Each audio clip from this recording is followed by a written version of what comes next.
अखिलेश यादव का बीजेपी पर बड़ा निशाना। पहले तो हवाई बातें करते थे, अब हाथ मिलाकर। अखिलेश यादव ने कहा कि महाकुंभ को लेकर सपा प्रमुख अखिलेश यादव लगातार योगी सरकार पर हमलावर हैं।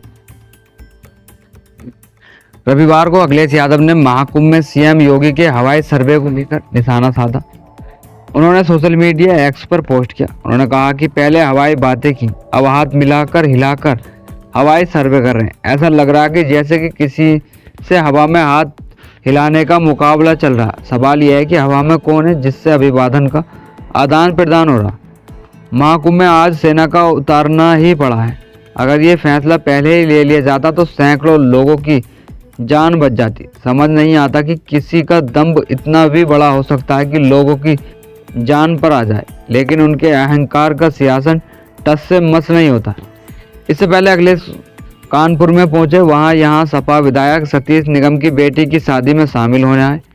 यहाँ उन्होंने मीडिया से बातचीत की। सपा सरकार में भी जब कुंभ आया हुआ था तो गंगा में डुबकी लगाई थी। और हम लोग लगातार सीखते रहते हैं, लेकिन इस बार तो हमें भाजपा से नया सीखने को मिला कि कपड़े पहनकर भी नहाया जा सकता। महाकुंभ में वीआईपी ट्रीटमेंट चल रहा, आम आदमी सिर्फ पैदल चल रहा। बीजेपी वाले खुद को इतना ज्ञानी समझते हैं कि जैसे जो करते हैं वो सही रहता है। ये कहते हैं कि कुंभ में हमने 100 करोड़ लोगों की व्यवस्था की। जब इतनी व्यवस्था हो तो इतने लोगों की जान कैसे जा सकती है। अखिलेश यादव ने कहा कि भाजपा ने पॉलिटिकल इमेज चमकाने के लिए प्रचार तो खूब किया, लेकिन व्यवस्था नहीं कर पा रही। ये सिर्फ भाजपा का महाआयोजन बनकर रह गया। सरकार ने महाकुंभ से ज़्यादा बजट अपने प्रचार में खर्च किया। भाजपा के लोग अपने आप से ही बता दें कि 144 साल बाद महाकुंभ आयोजित हो रहा। कुंभ में अब तक 60 करोड़ से ज़्यादा लोग डुबकी लगा चुके हैं, लेकिन सरकार नहाने वालों के आंकड़े भी छिपा रही है। अखिलेश यादव ने कहा कि मेरे सूत्र बताते हैं कि अभी तक 60 करोड़ से ज़्यादा स्नान हो चुके हैं। सरकार आंकड़े छिपा रही है। कहीं ढंग से जांच हो गई जो इनकी पोल खुल जाएगी।